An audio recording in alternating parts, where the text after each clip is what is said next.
So the other day I did a video on as a response to Jay Embry's video questioning why neither the Latah Sheriff or the Whitman County Sheriff were involved in the case.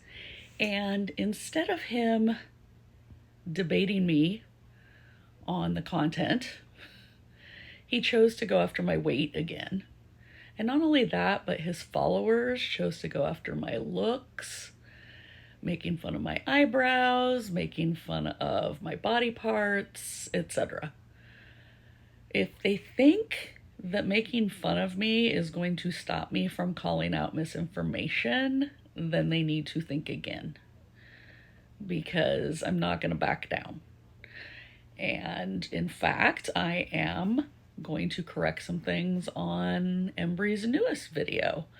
Now, I'm not going to go through his whole informant timeline again because I already did that on another very long video. But I am going to go through the things that he still is getting incorrect on his new video. So let's take a look. Facts on the timeline are going to, well, it's going to begin to tell us a story, I think. We're going to start with the Cronulla plea deal. That was on September 11th, 2022. Now remember, getting charges reduced like she did was no easy task, considering her charges carried up to a maximum of life imprisonment sentence and this long history of prior arrest, making her a habitual offender. So what Jay isn't realizing is that Idaho has different methods of diversion. So they have jurisdictional riders, they actually have drug courts, they have different ways to put people in rehab. And they do plea deals for that diversion, and it doesn't mean anybody's a confidential informant. So what I'm doing here is going back to Cara's very first drug arrest in Idaho, which was July 10th of 2001. And it was up in Kootenai County. So Cara entered a plea deal, and it was for this retained jurisdiction. And you'll see right on there, it says judgment and disposition on retained jurisdiction. And then the comment down at the bottom says agreement of supervision. And that was back on July 18th of 2003. So that's when she first started in Idaho of getting plea deals as part of a diversionary tactic. Now, here's a refresher on retained jurisdiction. So retained jurisdiction is often called a rider, and it's a sentencing option available to judges in Idaho. Clients sentenced to a rider are incarcerated in an IDOC facility, but are under the judge's jurisdiction as they receive treatment and programming. Sentencing judges can place the resident on probation upon successful completion of the rider, or they can relinquish jurisdiction and sentence them to prison based on their behavior and progress during the retained jurisdiction period. Now we're going to see another example where Cara received a plea deal in exchange for a diversionary drug program. This was charges back in December of 2013. So you'll see that Cara took a plea, and I'm kind of scrolling, and I'll kind of stop and highlight the important things here. So her not guilty plea and probation ordered controlled substance, and you notice it says diversion. Probation term 1 year, 6 months, diversion. And in this case, she actually was in what they call drug court. So as I scroll down here, you'll see all of these dates for hearings. And this is for drug court. So she was scheduled to go in every single month. And she had to have drug tests, and she had to go through drug diversion classes. And here's a little bit about those treatment courts. It says they divert justice-involved individuals with substance abuse issues from prison and jail into treatment, matching supervision and behavioral health treatment to the needs of those participating in these treatment courts can help break the cycle of criminal behavior, alcohol and drug use, and incarceration. Goals of treatment courts are to reduce the overcrowding of jails and prison, to reduce alcohol and drug abuse and dependency among criminal and juvenile offenders, to hold offenders accountable, to reduce recidivism, and to promote effective interaction and use of resources among the courts, justice system personnel, and community agencies. And this is the Idaho Judicial Branch, just the ICR Rule 55 about the drug court, so you can pause and read that. And then this just tells you how many treatment courts Idaho has as of 2023. Now, this was the arrest that Cara's plea deal in September of 2022 came from. And it was actually from August 13th of 2021. But there were a lot of factors that kind of made it have to go clear into September of 2022. And right here you can see the plea deal that Jay was talking about on September 13th. But they failed to complete the pre-sentencing report. And Cara failed to show up for the hearing for the sentencing on that plea deal, so a warrant was issued. But they ended up doing a motion to quash that warrant because she ended up getting arrested on new charges in the meantime. And that was the arrest on November 19th, and then the filing date for court on 11/21. And that basically negated her plea deal. But she was still under a jurisdictional rider at this point.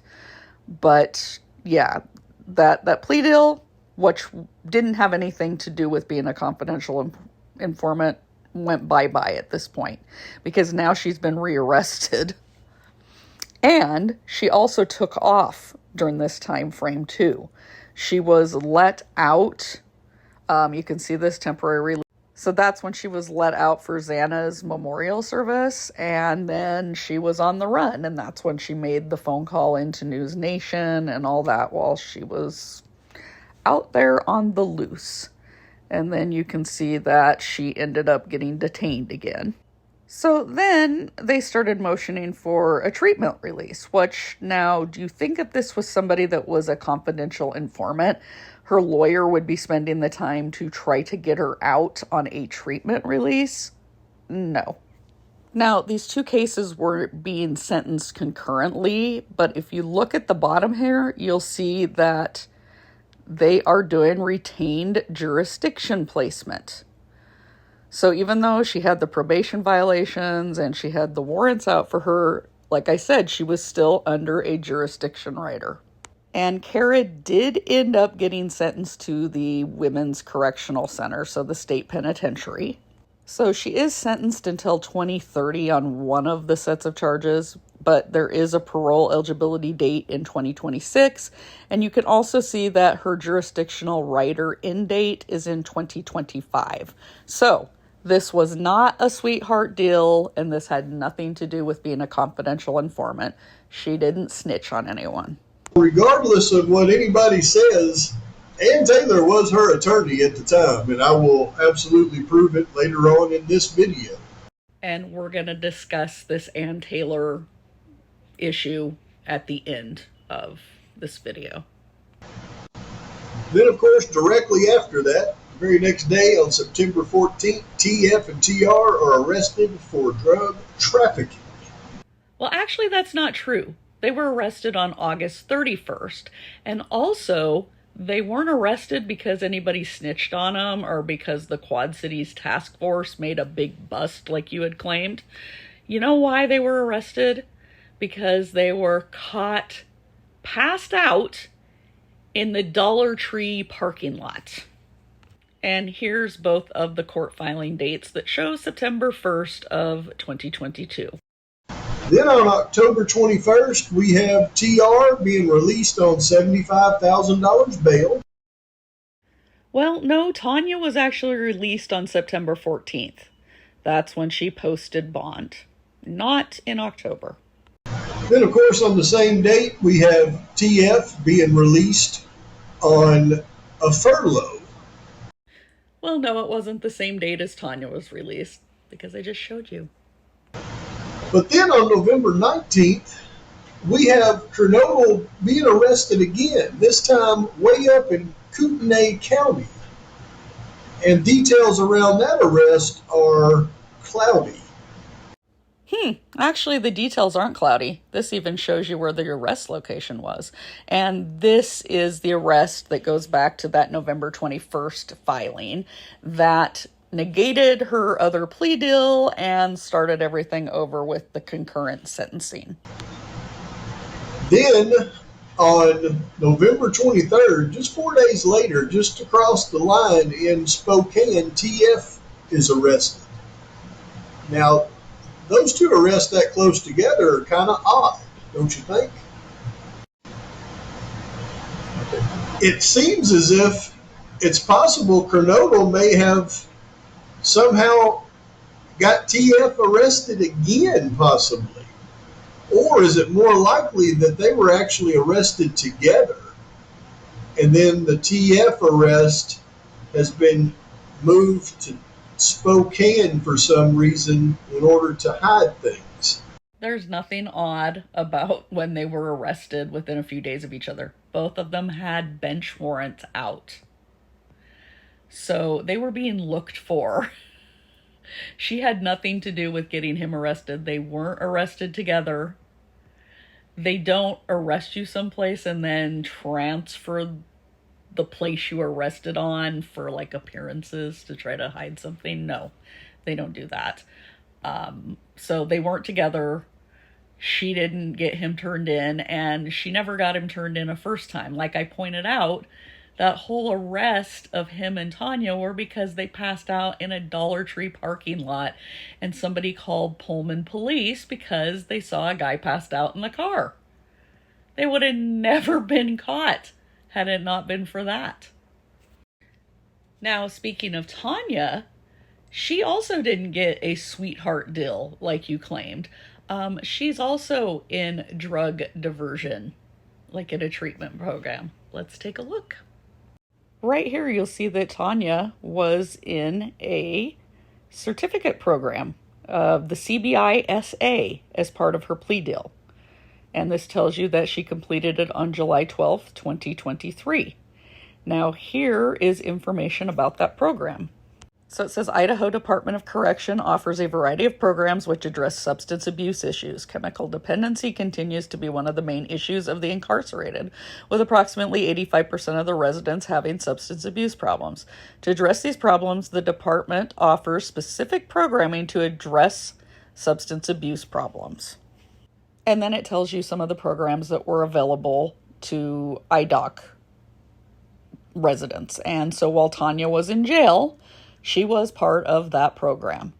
That is why she got the plea deal, not because she was a confidential informant. Now, your good pal Tyson also got a plea deal because of diversion. It says here, court readmitted defendant to probation on previously ordered terms of probation with the additional term to participate in and successfully complete treatment of his choice, Good Samaritan treatment. And you can see that this was part of Tyson's felony probation. Complete the recommended treatment, community service, and polygraphs. However, homeboy messed up and he violated probation. So now, guess what his address is? Yep, he's currently residing at the Idaho State Correctional Center in Kuna, Idaho. Basically the same place the Cara's at. And you can see he's sentenced until March 5th of 2028, but he will be parole eligible in 2025. But obviously not a confidential informant. Now let's get to the Ann Taylor and Cara situation. So this was from the hearing on January 27th, 2023 about whether there was a conflict of interest or not. It says, court stated that Ms. Taylor is the appointed public defender for Kootenai County and that Ms. Taylor's name is on nearly all letterhead for the Kootenai County Public Defender's Office, whether she is the acting attorney or not. Ms. Taylor stated that her name appears on every document in the Public Defender's Office, but below her name is the individual who actually represents the named individual in the case. There are two cases involving Xana Kernodle's mother. Ms. Taylor stated that there was an open felony case that she was not assigned to, and the case has since been conflicted out. Ms. Taylor further stated that there was a 2017 misdemeanor case, which was sentenced and her office was waiting to withdraw from. Ms. Taylor stated that the public defender who represented Ms. Kernodle in that matter was, that's redacted, who left the PD's office in September or October. Ms. Taylor stated that her practice is to transfer all cases that are pending withdrawal or have a bench warrant issued to her. She stated that the 2017 case was assigned to her on October 20th, and from October 20th until the date she withdrew, Ms. Taylor stated that she had no contact or relationship with Ms. Kernodle and has not met her or provided her any legal advice. Ms. Taylor stated that most of what the media is reporting on regarding the cases is untrue. The case she was talking about from 2017 was this one, August 7th of 2017. And you can see on this it said the active attorney was pro se because they hadn't really assigned anyone yet because she was pulled off of it as soon as she could be. So she's listed as the inactive attorney because it was only transferred under her because the other attorney had left. And you can actually see under the case document information where it says 9/30 of 2022, notice of attorney assignment change. And that was when the attorney in the defender's office left. So October 1st was when that got transferred over to Ann Taylor, but she never defended her in that case at all. And then she had her name removed and somebody else put on it. So that open felony case was the one from September that got compounded by the arrest in November. And it shows Anne as inactive because she never was the attorney on that case. It was only temporarily transferred to her as the chief public defender until another attorney could be assigned. And you'll see right here, conflict counsel was Christopher David Schwartz. So he was the attorney that got assigned after the other one left the office. Okay, so really, Anne was not Cara's attorney at any point ever. It was a technicality that when the one defender left the office, there was two open cases. So they got transferred under Anne just as like a temporary until somebody got assigned. So she had nothing to do with either of those cases. She didn't meet with Cara. She didn't do any of the legwork on them. She didn't show up in court on them. She didn't defend her at all. She's only there in name on the paperwork. That's it. But News Nation turned it into this big, huge hullabaloo and got Cara believing that something wrong had happened. And in reality, there was no conflict. She was never Cara's attorney. That was just a technicality until somebody else got assigned. And as far as this drug informant theory, you can keep drawing lines all you want, but they're imaginary. There is no connection between Cara, Corey, Tyson, Tanya, and that Jesse James Bailey group. The Quad City Task Force wasn't involved in any of that. Their plea deals for those four were all based on diversion therapy, not confidential informants. 2 of them are now serving hard time because they didn't meet the terms of their pleas and their probation. So trying to connect this to the Aryan Brotherhood gang, that dog don't hunt. So hopefully this video was informative.